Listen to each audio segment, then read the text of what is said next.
de uma forma mais fácil de vocês acompanhar do que no próprio Facebook. Então tá lá disponível para vocês poderem ter acesso aos nossos estudos anteriores. Mas vamos, de fato, agora entrar no nosso estudo sobre a liturgia da palavra. Falamos no nosso último estudo sobre a liturgia de entrada, que era aquela liturgia que dava a base para o início do nosso culto, como o próprio nome já diz. É aquela parte que vai desde o momento em que o sino é tocado até o momento em que nós temos a oração do dia, a leitura do Salmo e a oração do dia. Aí nós entramos na liturgia da palavra. Como o próprio nome já diz, a liturgia da palavra ela é voltada à palavra de Deus, certo? É o momento do culto em que a palavra vai ter uma ênfase especial. E iniciando essa parte da liturgia da palavra, nós temos as leituras do culto. Lembrando que a gente já falou um pouco sobre a leitura do Salmo e do porquê que ela está lá na liturgia. A leitura do Salmo está lá na liturgia de entrada. Nós temos então agora as demais leituras do dia, que é a leitura do Antigo Testamento, a leitura da Epístola e a leitura do Evangelho. É interessante destacar para vocês que durante muito tempo a leitura do Antigo Testamento ela era omitida, ela não estava na liturgia. Por quê? Porque se achava que não era importante a leitura do Antigo Testamento. Mas a igreja ela pensou a respeito disso e ela trouxe um significado muito importante para o Antigo Testamento. Por quê? O Antigo Testamento nos fala sobre a promessa de Deus.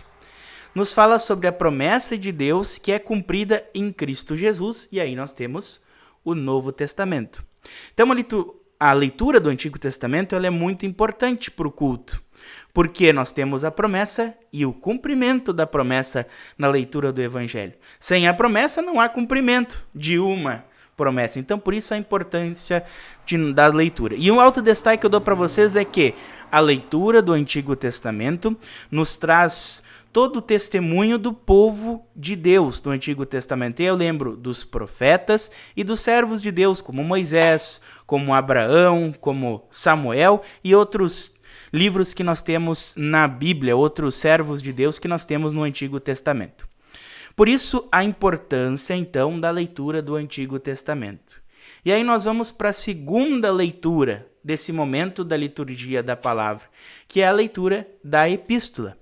Se o Antigo Testamento fala sobre a promessa, fala sobre o testemunho dos servos de Deus lá do Antigo Testamento, fala sobre os profetas, a Epístola fala sobre o testemunho dos apóstolos de Cristo Jesus. As epístolas vão falar sobre Paulo, sobre Tiago. Foram servos de Deus, apóstolos, que vão trazer então o seu testemunho. Por isso a importância da leitura da epístola das cartas lá do Novo Testamento. E aí nós chegamos no ponto mais importante da liturgia da palavra, que é a leitura do Evangelho. Evangelho, que significa boa nova. Então, como o próprio nome já diz, o Evangelho vai falar sobre o cumprimento da promessa de Deus em Cristo Jesus, aquele que veio a esse mundo, aquele que morreu por nós.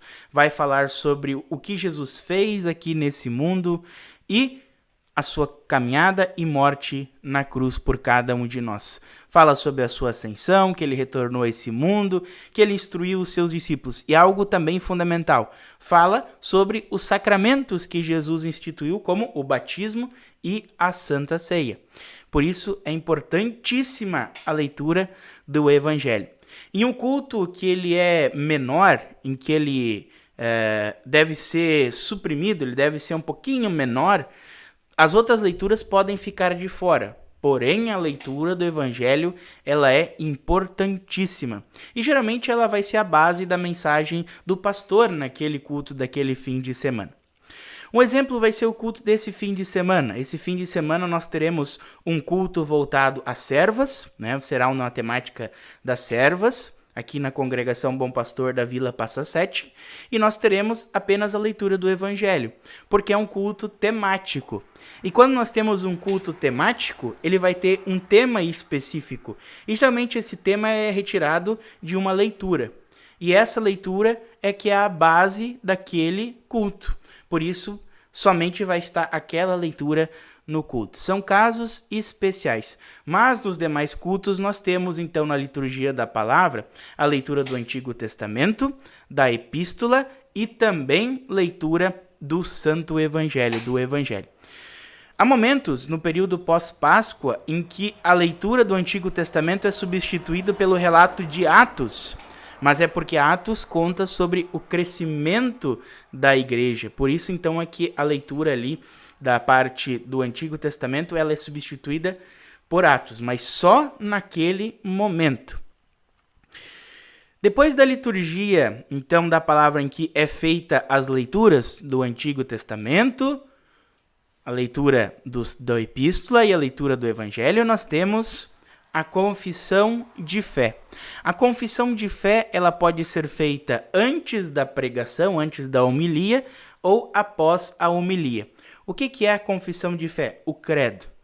Você sabe o que significa credo? Credo significa creio. É uma confissão de fé. Quando nós confessamos a nossa fé, nós dizemos, eu creio nisto em que nós lemos.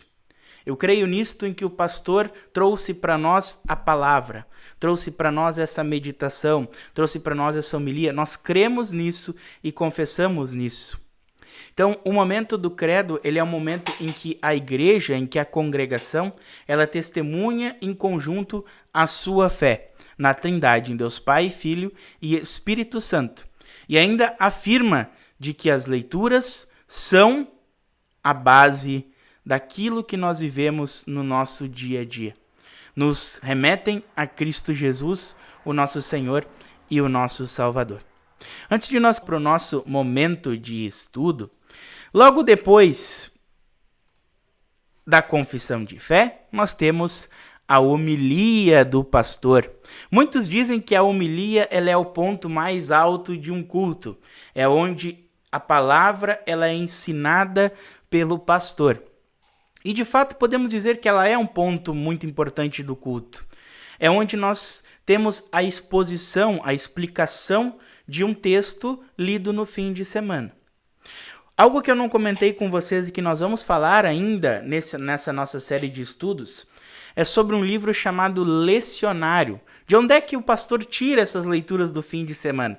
Bom, nós temos uma base que nós tiramos essas leituras do fim de semana. E a gente vai falar um pouquinho sobre isso em um dos nossos estudos. Mas a parte da homilia, ela é uma parte muito importante. Há muito tempo ela foi deixada de lado. Não se importava com a homilia, com a exposição da Sagrada Escritura, com a exposição daquele texto bíblico.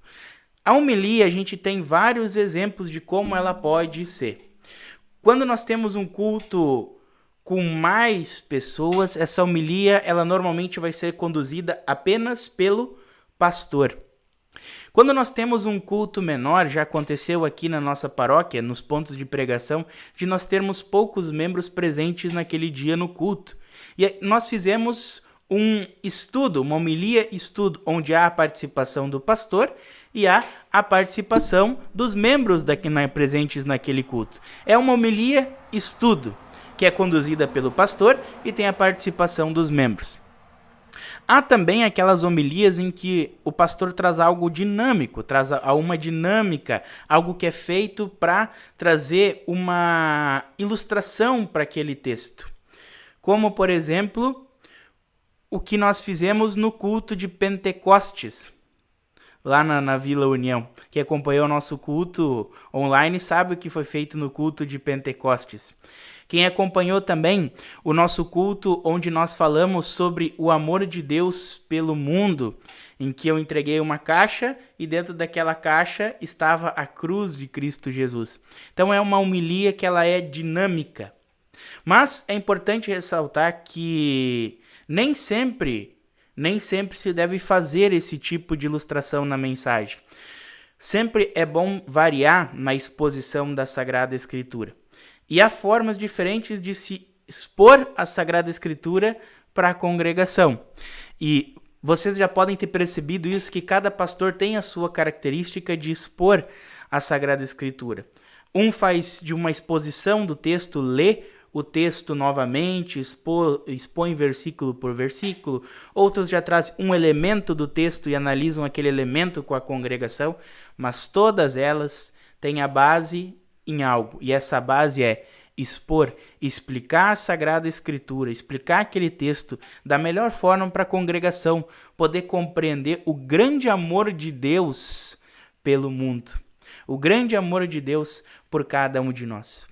E Lutero ele trouxe uma ênfase muito importante na homilia, na parte da mensagem. Tanto que ele deu uma ênfase especial no sola scriptura, somente a Escritura. Por isso, nós temos, e geralmente é o momento que maior dura no culto, a exposição da Sagrada Escritura. Continuando, depois da exposição da Sagrada Escritura, depois da homilia, nós temos o momento de oferta, o ofertório.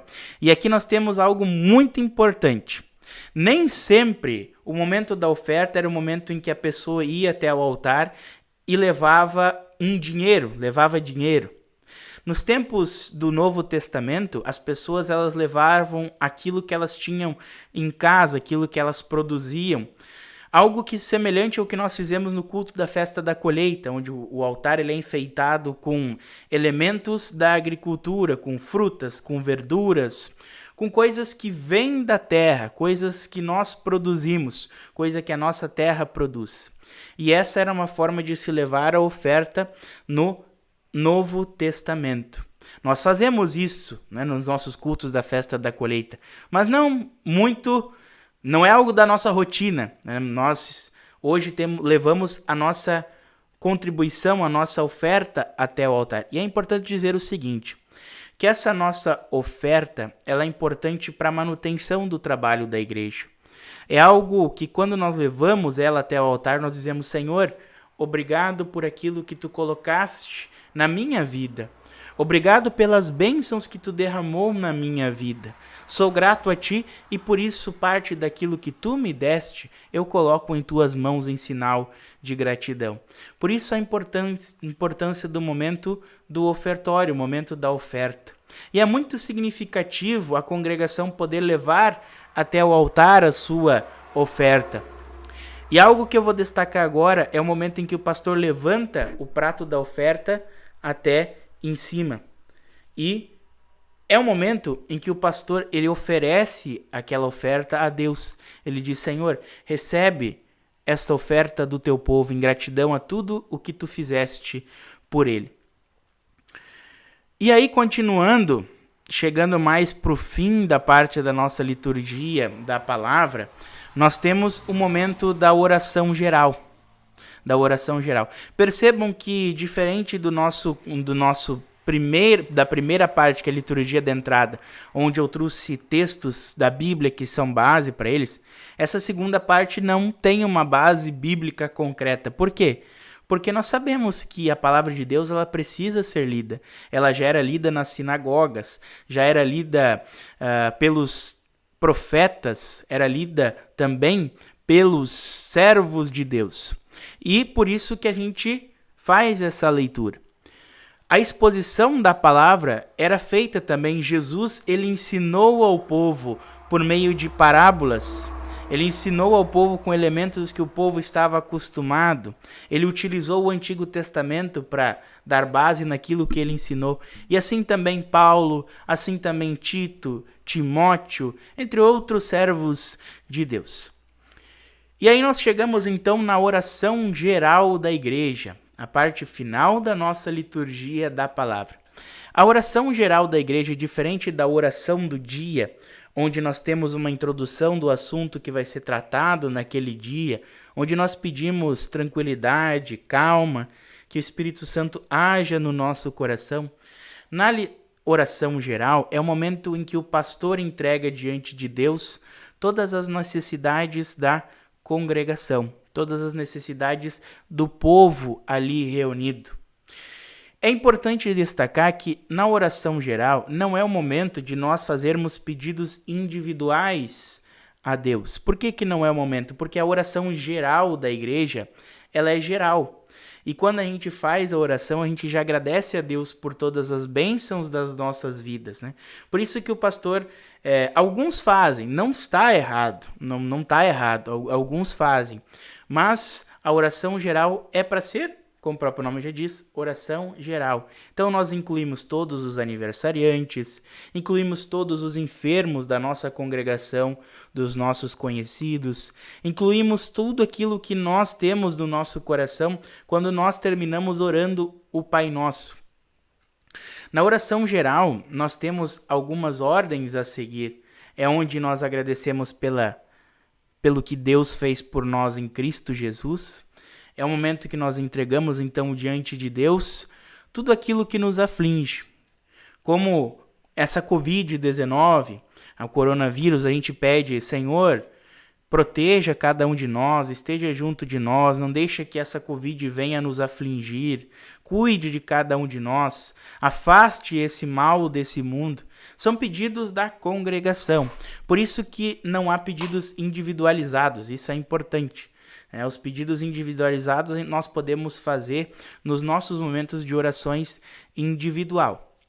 Há várias formas de se fazer uma oração geral. Aqui nas nossas congregações nós somos acostumados com o pastor levar diante de Deus, em nome da congregação, as gratidões e os pedidos a Deus.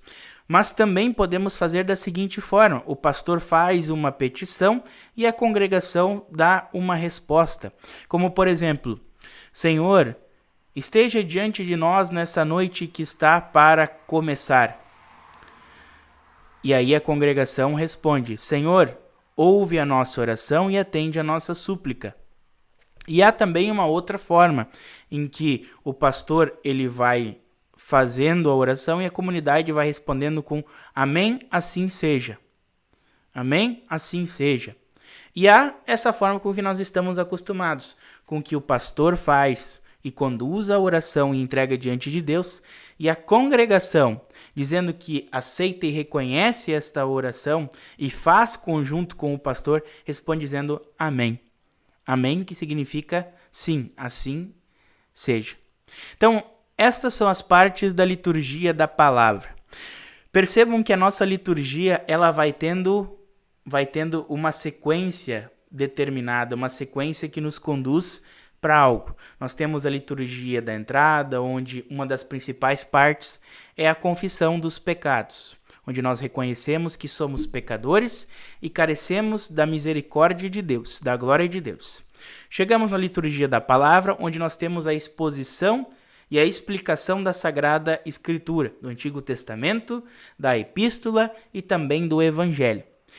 E a próxima parte da liturgia é a liturgia da Santa Ceia.